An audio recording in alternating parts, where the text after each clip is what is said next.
겠습니다. 하나님 아버지, 오늘 이 시간 우리가 주님 앞에 있습니다. 예루살렘 성전을 향하여 어느 곳에 있든지 그 마음을 그곳에 두고 구하는 모든 자들이 위해 하나님의 은혜와 평강이 동일하게 넘쳐 흐르게 된 것처럼 오늘 우리와 함께하지 않는 모든 자들 위에도 동일한 주의 은혜가 넘치게 되기를 바라고, 오늘 우리가 말씀 앞에 있사오니 하나님께서 정말 우리 가운데 두루 행하시고 주의 성령이 우리를 주의 말씀을 밝히 우리의 마음에 비추시고 밝혀주셔서 하나님의 뜻을 알기에 전혀 부족함이 없도록 주의 성령이 역사하시는 귀한 시간이 되기를 바랍니다. 이 시간을 통하여 다만 하나님께서 영광을 거두어 주시옵소서. 예수님의 이름으로 기도하였습니다. 아멘. 우리 오늘은 마가복음 2장입니다. 마가복음 2장 1절부터 제가 12절까지 읽어드리도록 하겠습니다. 마가복음 2장 1절입니다. 마가복음 2장 1절. 수일 후에 예수께서 다시 가버나움에 들어가시니 집에 계신 소문이 들린지라 많은 사람이 모여서 문 앞에라도 용신할 수 없게 되었는데 예수께서 저희에게 도를 말씀하시더니 사람들이 한 중풍병자를 네 사람에게 메어 가지고 예수께로 올세 무리를 인하여 예수께 데려갈 수 없으므로 그 계신 곳에 지붕을 뜯어 구멍을 내고 중풍병자의 누운 상을 달아내리니 예수께서 저희의 믿음을 보시고 중풍병자에게 이르시되 소자야 내 죄사함을 받았느니라 하시니 어떤 서기관들이 거기 앉아서 마음에 의논하기를 이 사람이 어찌 이렇게 말하는가 참나마도다. 오직 하나님 한 분 외에는 누가 능히 죄를 사하겠느냐. 저희가 속으로 이렇게 의논하는 줄을 예수께서 곧 중심에 아시고 이르시되 어찌하여 이것을 마음에 의논하느냐. 중풍병자에게 내 죄사함을 받았느니라 하는 말과 일어나 내 상을 가지고 걸어가라 하는 말이 어느 것이 쉽겠느냐. 그러나 인자가 땅에서 죄를 사하는 권세가 있는 줄을 너희로 알게 하려 하노라 하시고 중풍병자에게 말씀하시되 내가 내게 이르노니 일어나 내 상을 가지고 집으로 가라 하시니 그가 일어나 곧 상을 가지고 모든 사람 앞에서 나가거늘 저희가 다 놀라 영광을 하나님께 돌리며 가로되 우리가 이런 일을 도무지 보지 못하였다 하더라. 12절까지 읽어드렸습니다. 지금 이번 한 주간 고난 주간이라 그러고 또 부활절 이렇게 기념하는 그런 교회가 그렇게 기념하고 있습니다. 예수님의 어떤 고난의 어떤 참된 의미를 오늘 마가복음 2장을 통해서 같이 좀 묵상하는 시간을 갖고자 합니다. 오늘 읽은 이 말씀을 보면 2장 1절에 수일 후에 예수께서 다시 가버나움에 들어가시니 이렇게 시작이 되고 있습니다. 가버나움이라는 곳에 예수님이 수일 며칠이 지난 후에 이제 이렇게 다시 들어가셨다고 이제 이 말씀은 말하고 있는데요. 갈릴리 이 호수를 중심으로 해서 가버나움 또 그 밑으로 이제 가나 또 나사렛 이런 이제 도시가 있습니다. 그러니까 예수님이 나사렛에서 이렇게 사셨다가 아마 그 아버지 요셉이 돌아가신 이후에는 아마 이 마리아, 그러니까 이제 이 사복음서에 보면 출생 때만 요셉이 나오고 아버지는 이제 그 다음에 안 나오거든요.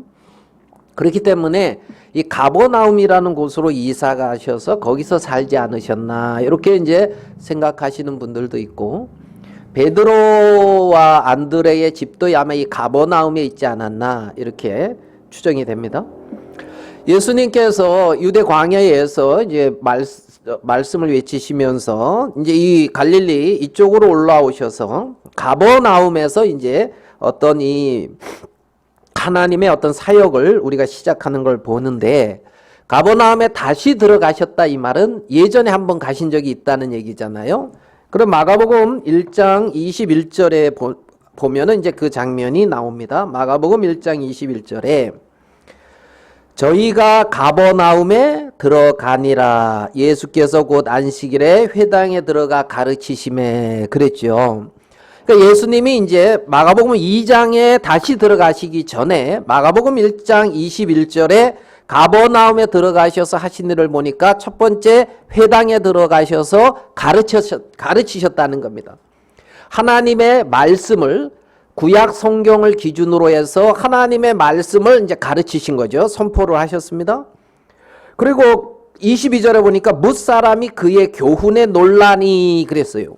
그러니까 예수님이 가르치는 어떤 이 가르침은 권세 있는 자와 같고 기존의 서기관들이나 그 회당에서 가르쳤던 사람들과 같지 않았다는 겁니다. 달랐다는 겁니다. 그래서 이 예수님의 가르치심을 들으면서 이들은 놀랐고 더 놀랬던 것은 이들이 더러운 귀신 들린 자들이 있었는데 그 귀신들이 예수님이 여기까지 왜 오셨냐 하면서 당신과 나와 무슨 상관이 있냐 우리를 멸하러 오셨습니까 하면서 있잖아요.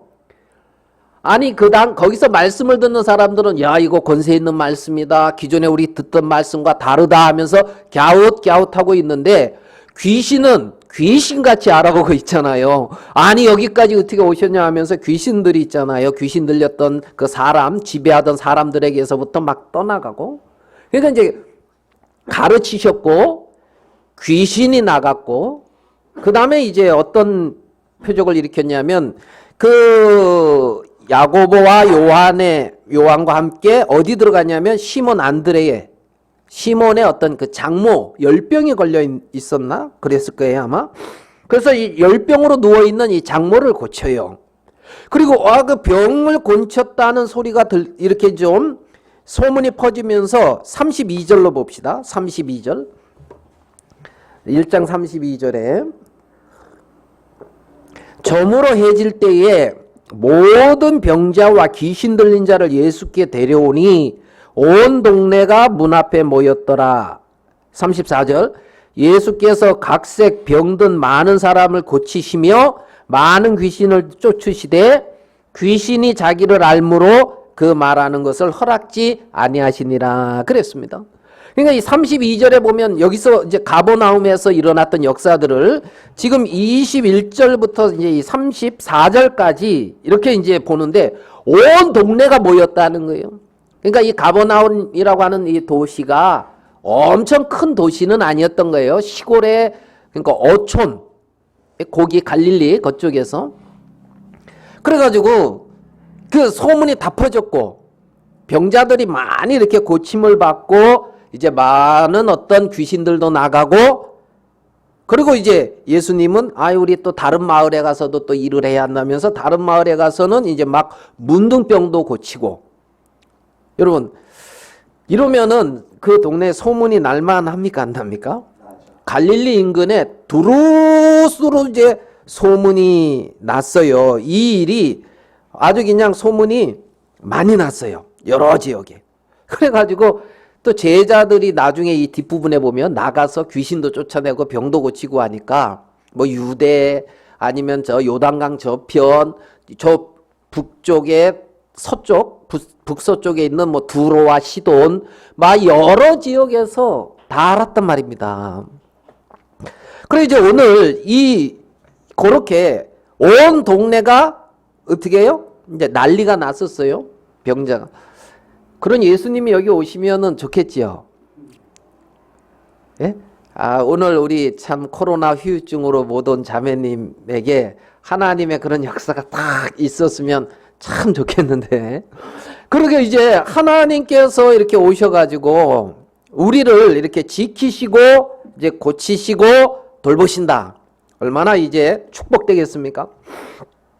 그런 예수님이 이제 다른 동네를 다니다가 수일 후에 가버나움에 다시 들어오시니까 사람들이 다시 이렇게 모이겠어요, 안 모이겠어요? 예, 많이 모여가지고 아마 요 이제 집이 회당으로 들어간 게 아니라 어느 집에서 가르치고 있었습니다. 그래서 이제 그런데 어떤 사람들이 이렇게 중풍병자를 이렇게 메고 왔지요. 그 누가 메고 왔습니까? 예. 잘 도와주셔서 감사합니다. 친구들이 그걸 한번 봅시다. 3절, 2장 3절 어떻게 되어 있습니까? 사람들이 한 중풍병자를 네 사람에게 메워가지고 예수께로 올세. 이리 돼 있죠. 자, 누가 데리고 왔습니까? 사람들이, 그죠? 사람들이, 아마 종들이겠죠, 이 맨 사람들은. 몇몇 이렇게 사람들을 네 사람에게 이렇게 메워가지고 이렇게 데리고 온 거예요. 자, 그럼 다시 물을게요. 누가 중풍병자 네 명을, 중풍병자를 누가 이렇게 예수님께 메고 왔습니까? 네 사람이. 친구들이, 이런 관련 근거가 없죠. 근데 우리는 관념적으로 그렇게 알고 있는 것도 굉장히 많아요. 성경에 친구들이라는 말은 없는데 데리고 온 거 보니까 친구들이겠지 이렇게 이제 추측해서.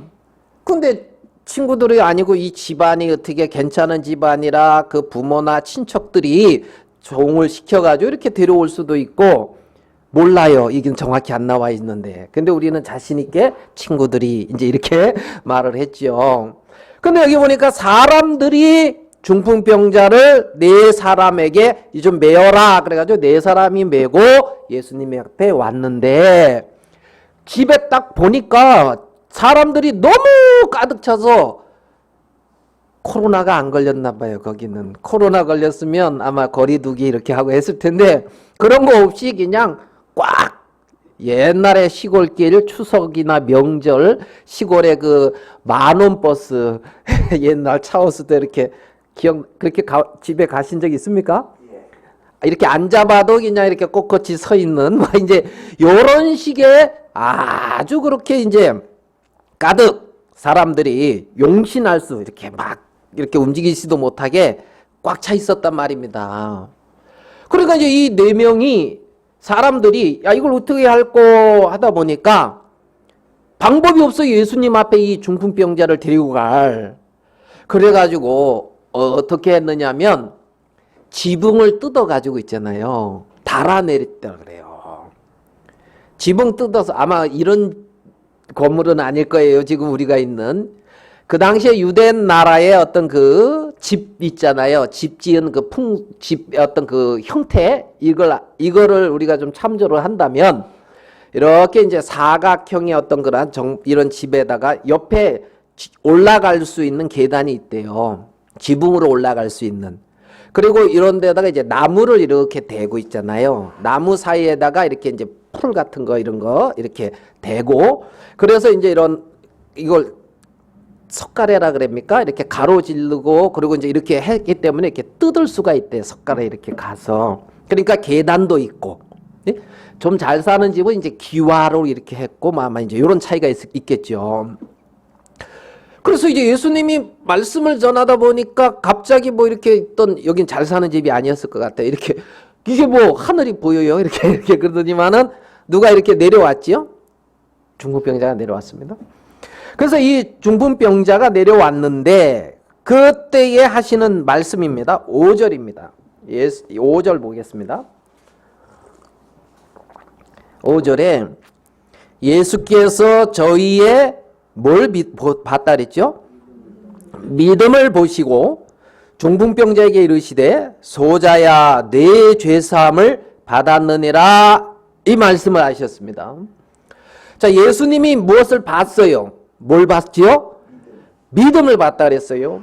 뭐 저희의 열심을 보시고 저희의 정성을 보시고 아니면 저희의 간절함을 보시고 뭐 이런 것이 아니고, 예수님은 무엇을 봤는데 뭘 봤느냐 하면 믿음을 보시고 이렇게 말씀을 하셨습니다. 자, 그러면 이 예수님이 보신 이 믿음, 요 말씀, 요 배경과 이들이 예수님 앞에 올 때에 어떤 마음을 가지고 온 것 같습니까? 예? 어떤 마음을? 이 중풍병자가 있는데 이 중풍병자를 예수님에게 데리고 가면 낫겠다 하는 이 마음이 있었죠. 그죠? 여러분도 어디 가서 무슨 병이 이렇게 있었는데 병이 고침을 받으면, 예? 그러면은 무슨 생각이 들겠어요? 누구 그 비슷하고 아픈 사람이 있으면 거기 가봐, 거기 잘해, 거기 용하대 이제 이러면서 거기 가라 그러잖아요. 그러면 그 병원이나 그 의사에 대한 뭐가 있는 거예요? 믿음이 있는 거잖아요. 믿음. 무슨 말씀인지 이해됩니까? 그러면 이 예수님이 저희의 믿음을 받다 하는 그 믿음은 있잖아요. 믿음에는 그렇게 대상이 있어요. 저 의사, 저 병원, 저기 잘해야 하는 그 대상. 그럼 여기서 이들이 가지고 있는 믿음의 대상이 누굽니까? 예수님이에요. 예수님. 그 예수님이 보신 믿음은 뭐냐면 예수님을 믿는 믿음이에요. 예수님에게 가면 낫겠다. 예수님이 고치시겠다 하는 그 믿음을. 그러니까 예수님을 믿는 믿음을 본 거예요. 아멘 되십니까? 무슨 말씀인지 이해가 되시죠? 그러니까 저희의 믿음을 보셨다 했을 때 그 믿음의 근거, 출처는 예수 그리스도란 말입니다. 대상은 예수 그리스도라는 거예요. 그러니까 믿음을 가졌다 했을 때에는 믿음의 대상이 있어요. 대상. 내가 그 믿음을 갖게 되는 그 대상. 그죠? 그게 누구다? 예수님. 예수님께서 저희의 믿음을 보시고 했을 때 그 보신 믿음은 예수님을 신뢰하는 믿음인 거예요. 아멘 되시죠? 예수님을 신뢰하는 믿음을 가지고 예수님에게로 가까이 가는데 여러분들도 아마 삶에서 그럴 거예요. 예수님을 신뢰하고 예수님을 믿는 믿음으로 발을 내디디는데 만사형통하더라 그게 아니라 장애가 있을 수가 있어요. 장애. 알겠습니까? 아마 오늘 교회에 나올 때도 여러분 장애가 있었을 수도 있을걸요. 마음에 오늘은 쉬고 싶다 하는 뭐 이런 장애가 있을 수도 있잖아요.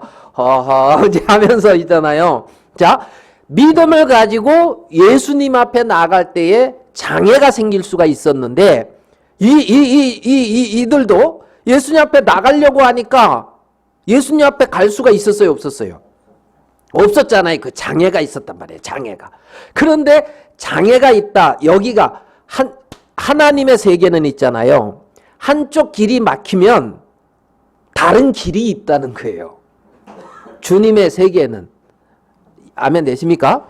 내가 생각하는 그 길이 막히고 뭔가 안 되는 것 같으면 일이 끝나는 게 아니라 다른 길이 있다는 거예요. 다른 길.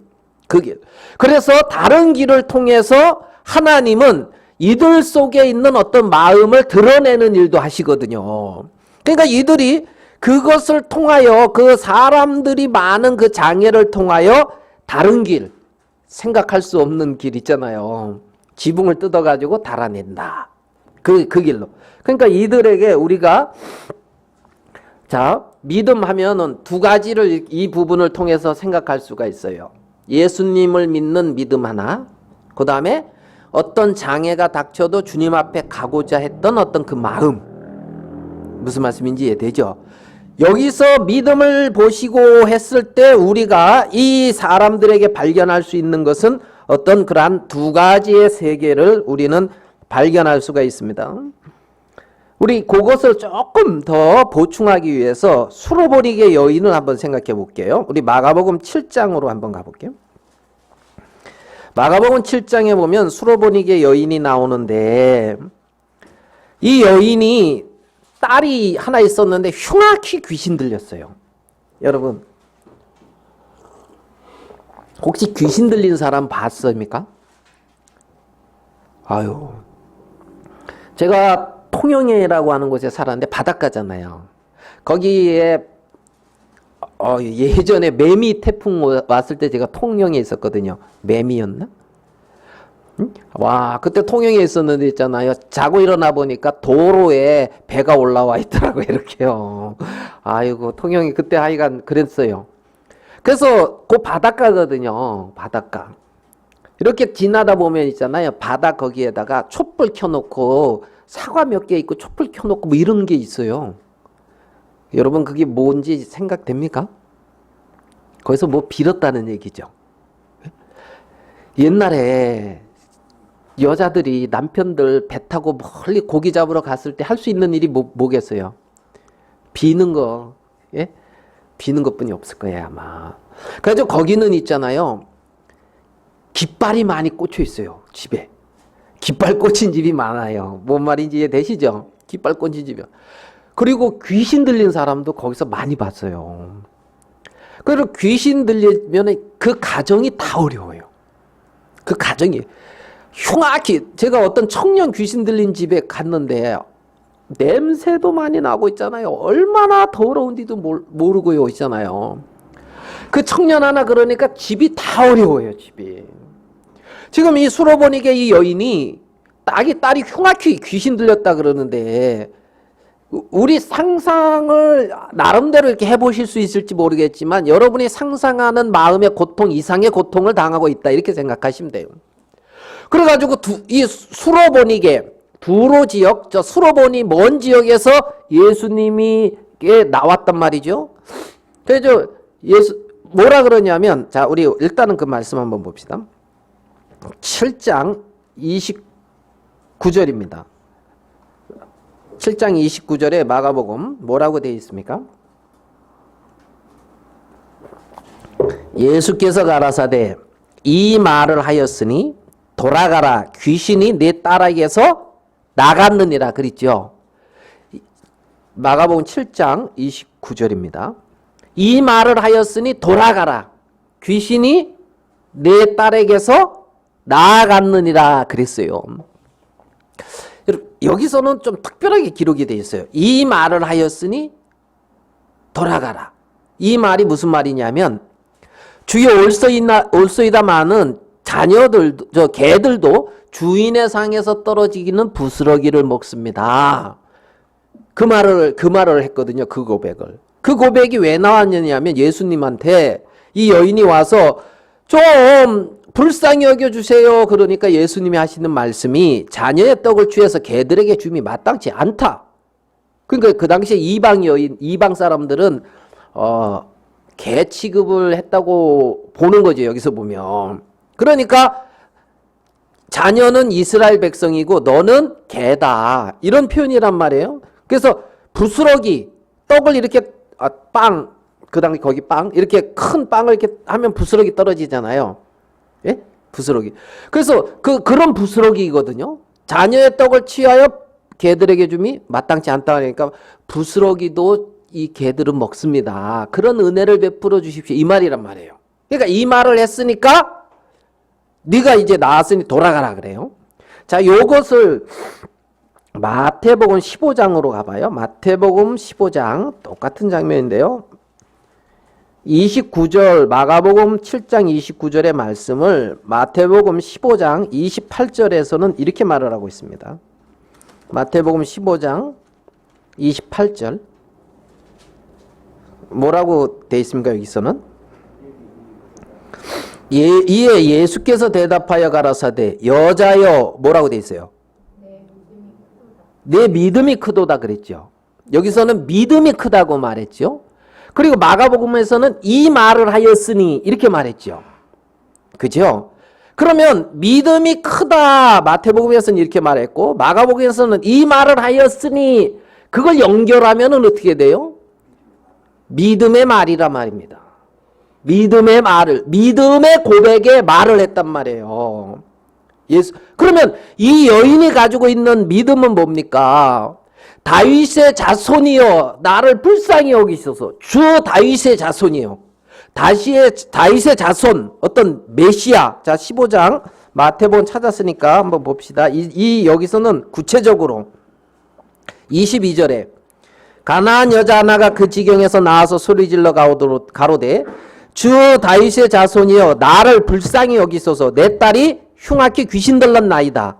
그러니까 15장 22절에 예수님을 갖다가 주 다윗의 자손이요. 주인이란 말입니다. 구주고 다윗의 자손이다 이 말은 메시아란 말입니다. 아시겠습니까?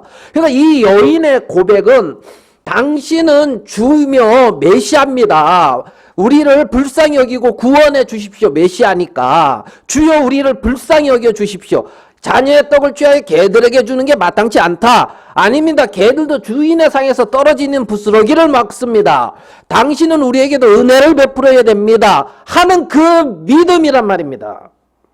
그 고백을 하고 있단 말이에요. 내가 이 말을 하였으니 하는 이 말은 마음에 시인되어지고 마음에 이루어졌던 그 말을, 그 마음에 이루어진 말을 바깥으로 한 거예요. 아멘 됩니까? 그래서 내 믿음이 너를 구원했다. 그런 것처럼 믿음이라고 하는 것은 대상이 있고 우리의 마음에 이루어지는 거예요. 그 대상에 대해서 우리의 마음에 이루어지고 그 대상에 대해서 마음에 이루어진 것을 입으로 시인하는 거예요. 그거를 이제 믿음의 말이다 이렇게도 표현한단 말입니다. 아멘 되시죠? 그러니까 오늘 읽은 마가복음에서 이 예수님은 저희의 믿음을 보셨다 하는 것은 그 마음에 이루어진 어떤 그리스도를 신뢰하는, 예수님을 신뢰하고 있고 예수님을 믿고 있는 그 마음을 보셨다는 겁니다. 우리가 한번 생각을 해봅시다. 어느 날 살고 있는데 중풍병 이 환자를 생각해 봐요. 예? 나이가 그리 많은 것 같지는 않아요. 느낌상. 그렇게 나오는 제가 봤을 때. 여러분 뇌출혈을 하면 누구 생각나는 분 있습니까? 예, 얼마 전에 우리랑 같이 했던 신앙생활 했던 뭐 이런 생각나는 분도 있죠. 그죠? 그 예수님이 딱 이렇게 고치면 얼마나 좋겠습니까? 자, 보십시다. 그러면 그 일로 인하여 참 어려움이 있잖아요. 많은 어려움이 있잖아요. 근데 어느 날 어떤 소리가 들려요. 이 말씀을 해당해서 전하는데 말씀이 뭐 좀 권세가 있어. 네? 기존에 어떤 뭐 우리 서기관들 회당에서 말씀하시던 그분 말씀하고는 똑같이 성경인데 약간 뭐가 다른 것 같아. 그리고 귀신도 쫓아내고 거분께 가면 막 병도 다 나. 이런 말이 들렸단 말이에요. 중풍병자 가고 싶겠어요? 안 가고 싶겠어요? 가고 싶겠죠.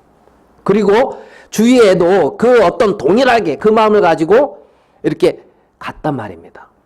자, 여기서 1차적으로 우리는 이분들이 예수님을 갖다 메시아로 또 하나님의 독생자로 뭐 그렇게까지 봤다고 생각하진, 왜 이건 안 나와 있으니까.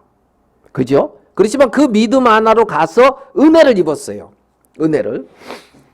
자, 그런데 여기서 이제 우리 조금 더 진행을 해봅시다. 마가복음 본문 들어와서요. 2장 믿음을 보셨습니다.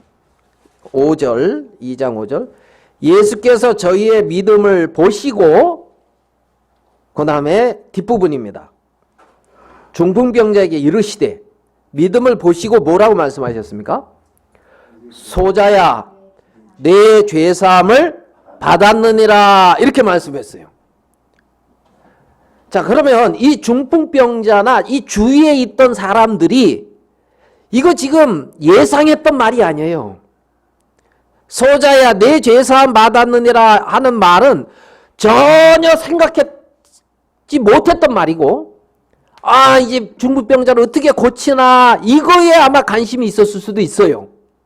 그런데 소자야 내 죄사함 받았느니라는 말이 예수님을 통해서 떨어졌어요. 그때의 반응을 한번 봐요. 6절에 어떤 서기관들이 거기 앉아서 마음에 의논하기를 7절 이 사람이 어찌 이렇게 말하는가 참남하도다 오직 하나님 한 분 외에는 누가 능히 죄를 사하겠느냐. 자, 이 말을 듣는 순간 이 사람 마음에, 이 서기관들 마음에 참남하다 이런 마음이 들어졌다는 거예요. 이들은 있잖아요. 어떻게 되냐면 이 지금 이 마가복음 요 뒷부분에 보면 있잖아요. 마가복음 요 뒷부분에서 뭐라고 그러냐면 예수님을 갖다가 요셉의 아들 마리아의 아들 목수가 아니냐 이렇게 말하거든요. 예수님을 마리아의 아들 목수가 아니냐. 자, 그러니까 사람들한테 익숙하게 지금 비춰진 거는 마리아의 아들 목수입니다. 30년이나 오랫동안 그렇게 기간 속에서. 그런데 지금 짧은 시간 속에 많은 표적이나 기적이 일어나는데, 야, 이거 뭐지? 아, 하나님의 신이 임했나 보다. 선지자의 어떤 그 은혜를 입었는가 보다. 지금 이러고 있어요. 좀 약간의 혼돈 상태란 말입니다. 그래서 이들이 선지자까지는 마음이 갔어요. 선지자까지는. 왜? 병다 고치고 능력을 행하니까 하나님이 저를 통해서 일하신다. 하나님이 자꾸 일하시는 분을 이들은 선지자다 이렇게 생각을 했단 말입니다. 그래서 마음이 선지자까지는 갔는데 오늘 이 말씀은 이들이 도저히 받을 수 없는 말이에요. 소자야 내 죄사함 받았느니라. 이 말은 하나님만이 하실 수 있는 말을 아니 웬 청년이 하고 있는 거예요. 이해되십니까? 그러니까 이들 마음에서는 이걸 도저히 못 받아들이고 있잖아요. 마음에 막 분함도 일어나고 감당할 수 없는 이 상황이란 말입니다. 소자야 내 죄사함 받았느니라 하는 이 말은 말입니다. 그 예수님이 모르셨을까요? 그 말하면 이런 반응이 일어날 거를 아셨겠죠. 그래도 그 말을 하셨어요. 소자야 내 죄사함 받았느니라. 자, 그러면 여기 이들의 반응이 오직 하나님 한 분 외에는 누가 능히 죄를 사하겠느냐 그랬어요. 자, 죄를 능히 사할 수 있는 분은 누구라고요? 하나님. 여러분 그거 동의하십니까? 하나님 한 분만이 죄를 사할 수 있다는 거 동의하셔요? 예, 그건 다 동의합니다. 자, 그러면 예수님이 하나님이라는 거는 동의하십니까? 예수님이 하나님이시다 이거 동의하셔요? 예, 다 믿음이 좋으시네요. 예, 예수님이 과연 하나님이신가 아닌가 여기에 지금 그 문제가 걸려 있는 거예요. 예수님이 하나님이라면 아무 문제가 없어요. 소자야 내 죄사함 받았느니라는 이 말씀이 예수님이 하나님이라면 아무 문제가 없어요. 그렇지만은 예수님을 하나님으로 인정 안 했을 때에 내 죄사함 받았다 하는 그 말은 굉장히 문제가 되고 있는 거예요. 그죠? 한국에 자칭 메시아다고 하는 분들이 꽤 여러 계신다 하더라고요. 좀 만나봤습니까, 여러분들? 요즘 가장 이렇게 활개치고 그렇게 하는 어떤 어떤 무리들이 있지요. 예, 신천지를 추구하는지 하여튼 그런 무리가 있어요. 거기에 이제 이 대표라고 하시는 분이 자기가 성령이라 그런다 하거든. 그죠? 그 들어보셨습니까? 자기가 성령이래요, 성령. 그래서 성령이기 때문에 말씀을 풀을 수가 있다는 거예요. 이 계시록의 어떤 비유나 이런 풀이를 자기가 성령이기 때문에 풀 수 있다는 거예요. 아이고, 참 우리가 믿는 성령이 그분 같은 그런 모습으로 나타나면 얼마나 실망스럽겠습니까? 그죠? 내막을 다 우리가 알 수가 없으니까 그렇지만은 그 드러난 자료에만 의해도 실망스러운 일이 한두 가지가 아니거든. 이 말 이해되죠? 자, 그럼 봅시다. 예수님을 하나님으로 인정하지 않을 때는 마음에 참남하다는 반응이 지극히 정상이에요. 이 말 이해되죠? 그러면 예수님을 하나님으로 인정한다면 소자야 내 죄사함 받았느니라 이 말은 아주 진리예요. 하나님은 죄를 사할 수 있으니까. 그러니까 내 죄사함을 받는 이 부분, 하나님과 화목되는 이 부분은 예수님을 하나님으로 인정하느냐 안 하느냐 거기에 달려 있는 거예요. 내가 어떠하냐 여기에 달려 있는 게 아니에요. 그러니까 소자야 내 죄사함 받았느니라 하는 이 말씀을 인정한다 이 말은 예수님을 하나님으로 인정하는 거란 말입니다. 그러면 예수님을 하나님으로 인정 안 할 때는 이 말을 안 받아들이는 거지. 참남하다 그러고 말이 안 된다 그러고 그런다는 거죠. 아멘 되십니까? 예. 오직 하나님 한 분 외에는 누가 능히 죄를 사하겠느냐. 이 말을 거부할 수 있는 사람은 아무도 없을 거예요. 자, 우리 성경을 조금만 더 에스겔서 15장을 가봅시다. 에스겔서 15장. 15장이 아니네요. 14장이네요.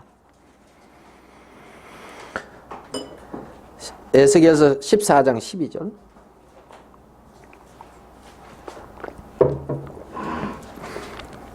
여호와의 말씀이 또 내게 임하여 가라사대 인자야 가령 어느 나라가 불법하여 내게 범죄함으로 내가 손을 그 위에 펴서 그 의뢰하는 양식을 끊어 기근을 내려서 사람과 짐승을 그 나라에서 끊는다 하자. 구약성경 1168페이지입니다. 제 성경은. 자, 인자야, 여기 인자야 하는 말이 나오죠. 인자, 마가복음에서도 이제 나올 겁니다. 인자다, 이 말은 사람의 아들이다, 이제 이런 말인데요. 메시아를 의미하는 겁니다. 인자야. 자, 가령 어느 나라가, 여기서 이제 에스겔에게 한 얘기지만요. 가령 이제 이랬어요. 그 어느 나라가 불법해서 하나님이 그 양식을 끊고 사람과 짐승을 그 나라에서 끊어버린다는 겁니다. 14절. 비록 노아, 다니엘, 욥 이 세 사람이 거기 있을지라도 그들은 자기의 의로 자기의 생명만 건지리라. 나 주 여호와의 말이니라 그랬습니다. 여러분 노아 아십니까? 노아? 다니엘도 아세요? 욥도 아시죠? 이들 믿음 좋아요, 안 좋아요? 좋지요. 근데 성경에서 뭐라 그러냐면 노아, 다니엘, 욥 이 세 사람이 거기 있을지라도 이 성읍을 구원한대요, 못한대요? 못한다는 겁니다. 자기 의로 자기만 구원한다는 거예요. 예? 그래서 이 뒷부분에 보면 자 16절 비록 이 세 사람이 거기 있을지라도 나의 삶을 두고 맹세하노니 그들은 잘 봐봐요. 자녀도 건지지 못하고. 자녀 건질 수 있대요, 없대요? 자녀 못 건진다는 거죠. 그 다음에 자기만 건지겠고 그랬단 말이죠. 그러니까 그런 말을 또 18절에 똑같이 반복하고 있어요. 20절에도 똑같이 반복하고 있어요. 자기만 건질 것이다. 맞죠? 그죠? 그러면 사람은 다른 사람을 구원할 수 있다, 없다? 없다는 얘기예요. 불가능하다는 얘기예요. 인정합니까? 내 자녀도 구원할 수 있다, 없다? 없다는 거예요. 다니엘이 와도 욥이 와도 누구지요? 노아가 와도 안 된다는 거예요. 그러면 요거를 자, 요 하나님이 믿음 좋은 세 사람 대표로 딱 세웠습니다. 안 된다 그랬어요. 그러니까 이 사람이 안 되니까 나라도 해봐야 될까요? 이건 지금 잘 못 파악하고 있는 거예요. 하나님의 말씀을. 그죠? 그러니까 내가 하나님을 믿는 믿음으로는 나는 구원할 수 있지만 다른 사람은 할 수 없다는 거예요. 그러면 요거를 반어적으로 바꿔서 얘기해 봤을 때 그러면 사람은 이렇게 못하지만 하나님은 구원할 수 있을까요, 없을까요? 하나님은 있잖아요. 아멘 되십니까? 하나님은 구원할 수 있다는 겁니다. 하나님은 구원할 수 있다는 거예요. 그러니까 오늘 마가복음에서 하나님은 죄를 사할 수 있다는 거예요. 하나님은. 사람으로는 안 되지만 하나님은 구원하실 수 있다는 거예요. 그러면 이 자녀들을 하나님은 구원하실 수 있겠어요, 없겠어요? 있죠. 이 멸망받을 이 성을 하나님은 구원할 수 있겠어요, 없겠어요? 있단 말입니다. 하나님은 하실 수 있다는 거예요. 사람들의 죄악을 하나님은 사하실 수가 있다는 거예요. 인간 스스로는 안 되지만. 그러니까 지금 소자야 내 죄사함 받았느니라 하는 이 말씀 앞에 사람들이 결정을 해야 되는 거예요. 이 말씀을 하고 있는 이분이 성육신하신 하나님이다. 이것을 인정하든가, 아니면 이해되십니까? 예수님을 인정하든가, 아니 뭐 유대 땅에 웬 청년이 이렇게 와가지고 말해서 죄를 사하느니 말았느니, 그래 옛날에 교만했던 어떤 사람이 했던 말이에요. 이 말이. 제가 그랬어요. 예? 교만한 거죠. 참남하다. 나랑 무슨 상관이 있다 없다? 상관이 없다. 이제 이런 말입니다. 이런 말. 그래서 이 부분을 이제 마가복음 와서 조금 더 이렇게 그 부분을 생각해 봅시다. 여러분, 예수님을 어떻게 보고 어떻게 접근해야 올바른 접근 같습니까? 올바른. 예? 성육신 하신 독생자 예수 그리스도. 이렇게 접근을 한다면 죄를 사할 수 있다. 나의 능력이나 나의 모습과 상관없이 죄가 사해진다, 안 사해진다? 이 말씀 그대로라는 거죠. 예? 그거를 인정 안 할 때는 자꾸 뭐 이런저런 생각이 들겠죠. 인간의 어떤 의를 추구한다든가, 내가 뭔가를 잘해서 안 된다고요. 노아나 다니엘도 안 된다고요. 여러분, 그러면 이 다니엘이나 노아는 그래도 자기 의로 자기를 구원했으니까 나도 내 의를 가지고 구원해야지. 혹시 이렇게 생각하시면 안 돼요. 왜? 자, 다니엘서 9장 한번 볼게요. 다니엘서 9장. 오늘 에스겔서 읽었는데 그 뒤로 다니엘 9장, 에스겔서 뒤가 다니엘이에요. 다니엘서 9장. 다니엘이 가진 의나 노아가 가진 의나 욥이 가진 의는 여기에 기반을 둔 의예요. 다니엘서 9장 24절.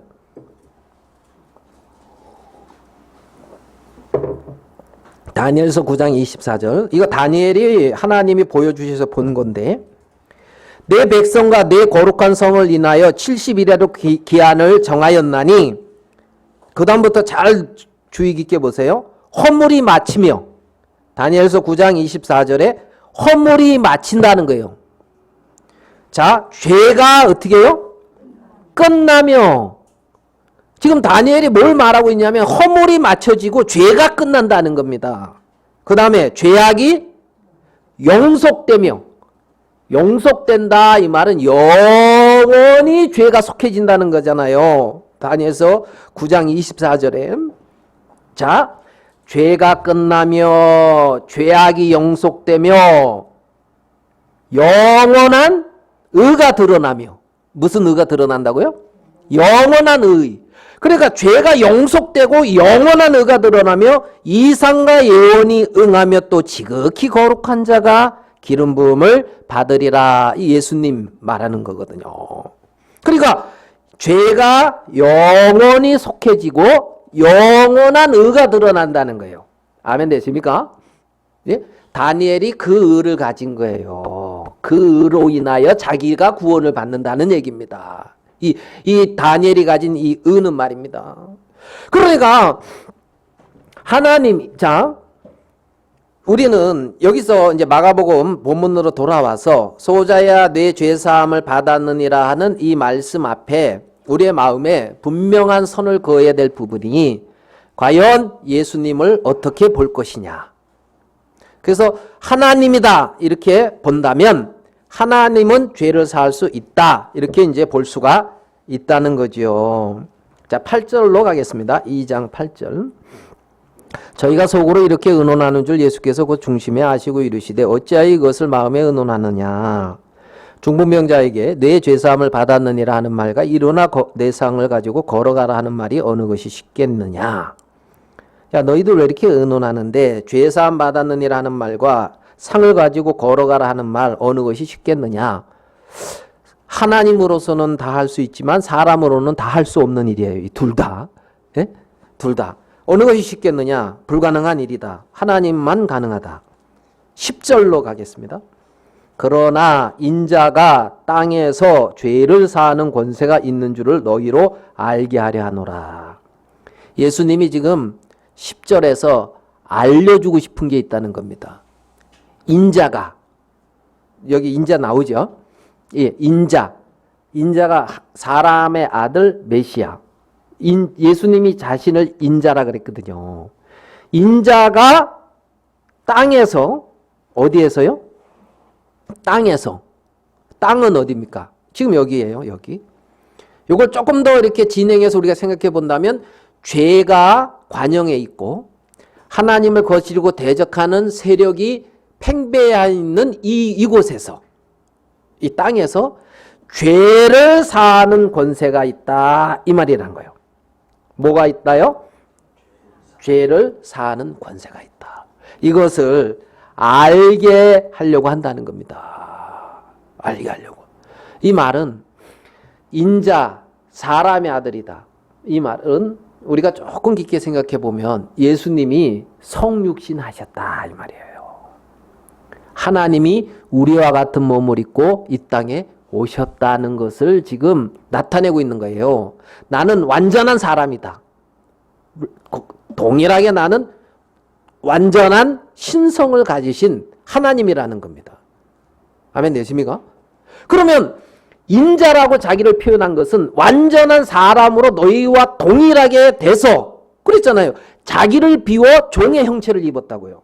예? 그럼 우리와 같은 동일한 형체를 입고 인자가 된 것은 죄를 사하는 권세가 있는 것을 너희로 알게 하려고 했다는 거예요. 이 땅에서, 이곳에서 죄를 사하는 권세가 예수님에게 있다는 겁니다. 아멘 되십니까?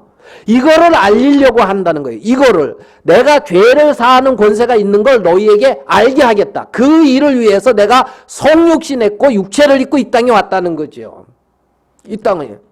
그래서 죄를 사하는 권세가 있는 줄 너희로 알게 하려느라.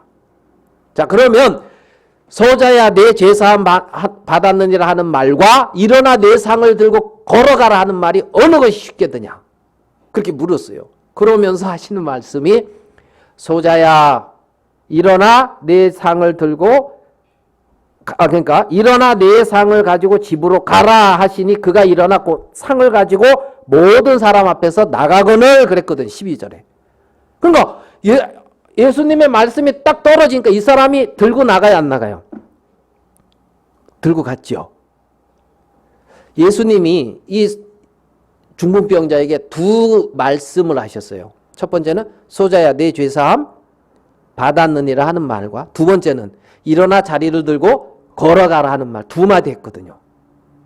맞죠? 자, 눈에 보여요. 일어나 자리를 들고 걸어가는 거는. 그대로 이루어졌어요? 안 이루어졌어요? 그러니까 하나님께 영광을 돌려요. 소자야 내 죄사함 받았느니라 했는데 그거는 이루어졌을까요? 안 이루어졌을까요? 안 보이지만. 그러니까 믿음이 필요한 거죠.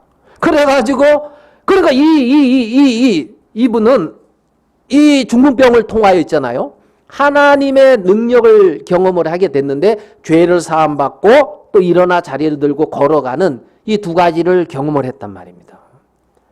그러면 하나님의 마음은 중풍병을 고쳐주는 것도 크지만 인자가 이 세상에서 죄를 사하는 권세가 있다.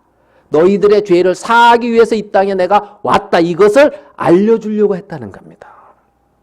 그걸 알려주는 표적으로, 증거로 중풍병자가 일어나 걸어가게 했단 말이에요. 침상을 들고.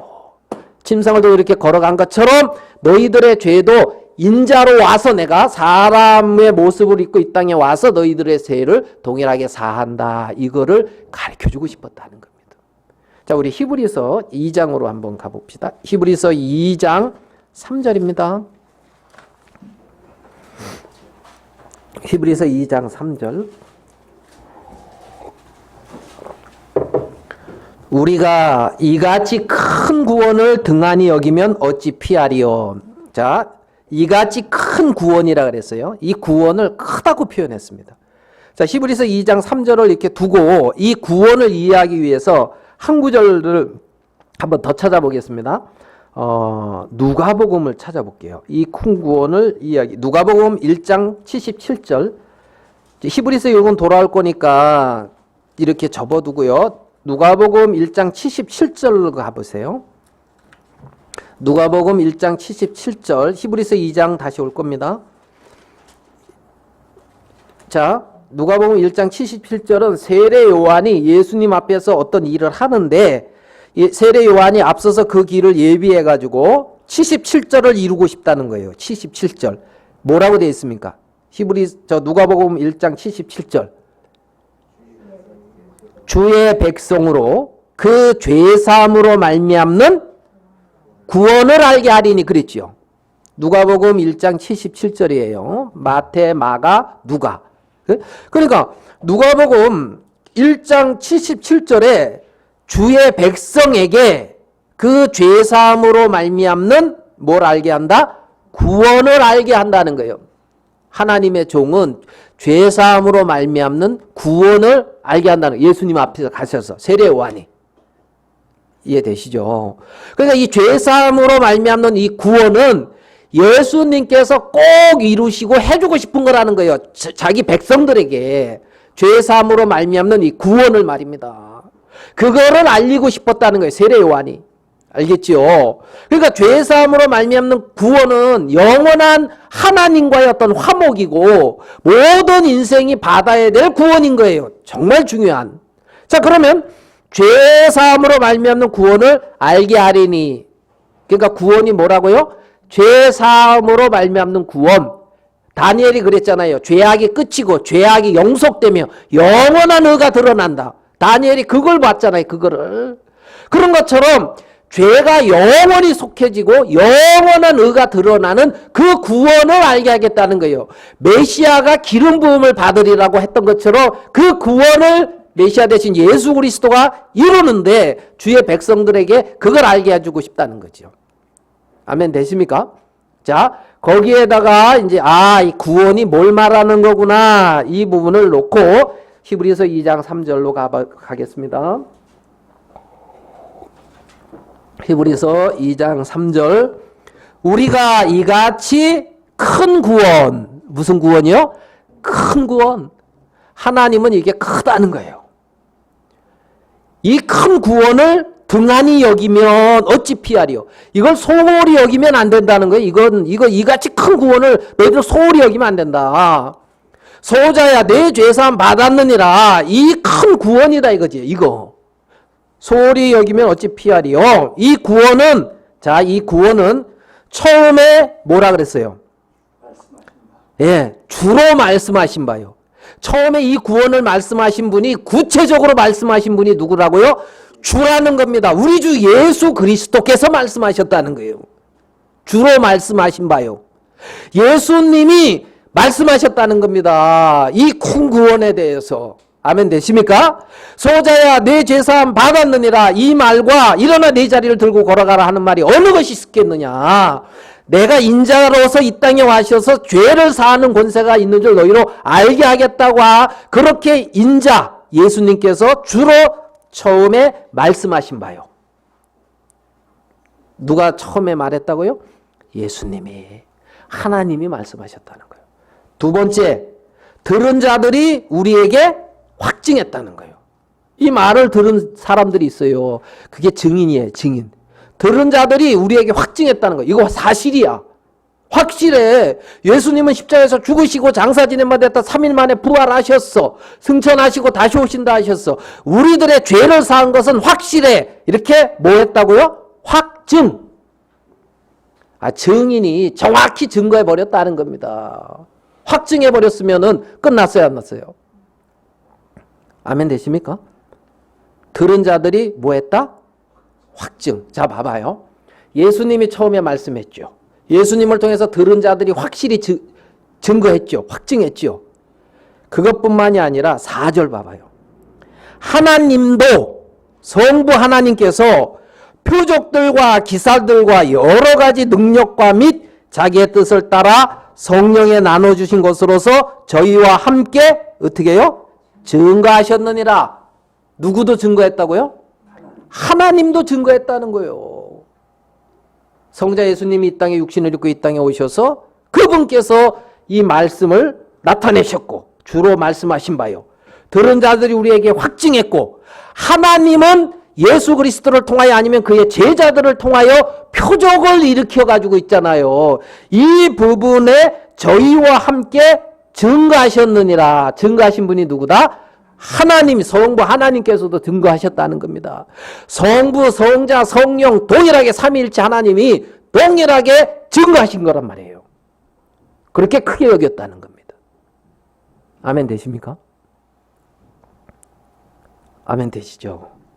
이 큰 구원을 소홀히 여기면 된다 안 된다? 성부, 성자, 성령, 삼위일체 하나님이 이렇게 동일하게 증거하시고 역사하신 세계라는 거죠. 세계라는 거죠. 그래서 인자가 땅에서 죄를 사하는 권세가 있는 줄을 너희로 알게 하려 하노라 하는 이 말 속에 이러한 하나님의 역사와 증거하심과 일하심이 다 포함되어 있다는 겁니다. 이렇게 분명하게 이렇게 하나님은 우리에게 말씀하고 있는 것을 봅니다. 이 구원을 소홀히 여길 것이 아닌 거예요. 하나님은 이 놀라운 세계를 다니엘도 보여줬지요. 예수님 오시기 훨씬 이전에 있던 이 다니엘에게도 한 500년 전에 있었던 다니엘에게도 보여주고, 그죠? 다윗도 봤고, 그러면 다윗, 아브라함도 봤고, 그러면 4,000년이라는 세월이 흘러요. 4,000년. 그렇게 보여주신 세계라고 말입니다. 그런 이 내 친구들이, 내 친구들이라고 또 얘기했네, 제가. 중풍병자 이렇게 데리고 왔잖아요. 예수님 앞에 이렇게 한 심령이 와서 은혜 있기까지는 어쨌든 4명의 사람들의 협력이 있는 거예요. 한 영혼을 주님 품에 인도하고 그에게 하나님의 뜻을 이루고 하나님을 세우는 일에는 있잖아요. 혼자의 힘으로 이루는 것이 아니라 협력이 필요한 거예요. 같이 중보기도도 하고 같이 마음도 쓰고 협력해서 선을 이루어요. 다른 말씀이 그런 뜻은 아니지만 같은 협력. 여러분 전 세계에서 있잖아요. 가장 큰 나무가 몇 미터 되시는지 혹시 모르시죠? 이런데 알고 있으면은 괜히 그 설교하는 사람 힘 빠지게 하는 거예요. 여러분들이 모르고 있어야 제가 이렇게 기분이 좋아요. 가장 큰 나무가 115m래요. 이렇게 아마 제주가 좋으니까 다 115 엄청 크죠. 응? 미국에 있잖아요. 레드우드라고 하는 그 공원에 그 레드우드 삼나무 메타스카이어 이거 레드우드 삼나무 그게 있잖아요. 군락을 이루고 있는데 어느 정도냐면 우리나라 소도시만큼 이루고 있대요. 굉장히. 그래서 가장 큰 나무가 아마 115m라 그러고 있잖아요. 이 연령을 봤을 때 가장 오래된 나무는 이렇게 저도 인터넷에서 찾아봤는데 뭐라 그러냐면 셔먼 장군이라고 하는 이름이 붙은 나무가 있대요. 이 나무는 한 3,500년 됐다고 본대요. 되게 오래됐죠. 이 나무들은 10명이서 이렇게 있잖아요. 이렇게 해가지고도 둘레를 이렇게 된대. 10명 이렇게 이 정도. 엄청 크죠. 뿌리가 얼만큼 깊이 박혔을 것 같아요. 115m? 뿌리는 높이만큼. 근데 이 나무의 약점은 뿌리를 깊이 못 내린다는 거예요. 뿌리를 5m도 못 내린대. 뿌리를 5m. 그렇기 때문에 바람 불면 그대로 넘어진대요. 그대로. 근데 어떻게 그렇게 군락을 이루느냐? 이해가 되지요. 벌써 머리가 돌아가지요. 5m 못 내리는데 있잖아요. 옆으로 엮인다는 거예요. 그러니까 나무가 있는데 나무가 뿌리끼리 서로 엮이는 거예요. 뿌리. 그러니까 밑으로 5m 저 깊숙이는 못 들어가는데 옆으로 다 엮여 있는 거예요. 나무들이 전부 뿌리가. 나 혼자 깊숙이 박히는 거하고, 예? 깊숙이는 안 박혔지만 옆으로 이렇게 많이 엮여 있는 거하고 어떤 게 견고한 것 같아요? 엮여 있는 거예요. 이들이 그렇게 해서 그렇게 견고하게 있다는 거예요. 견고하게. 그것을 마치 교회와 같다 이렇게 표현을 해요. 교회와 같다. 신앙은 홀로 견고해지는 게 아니에요. 엮여지는 거예요. 나 혼자 믿음으로 막 뿌리를 내리는 게 아니에요.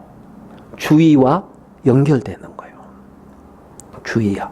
그래서 교통하고 그렇게 해서 이 나무가 견고하게 세워지는 것처럼 있잖아요. 교회는 그렇게 견고하게 세워져 왔어요. 앞선 믿음의 사람들의 어떤 영적인 어떤 힘과 또 같이 주위에 주님을 섬기고 있는 사람들과의 어떤 연합과 교류와 그걸 통해서 그렇게 견고하게 세워진 것이 이 삼나무가 그렇게 컸던 것처럼 교회도 그렇게 자라가는 거예요. 자라가는 거예요. 스스로 설 수 있는 사람은 없어요. 그러면 하나님은 교회라는 세계를 안 이루었을 거예요.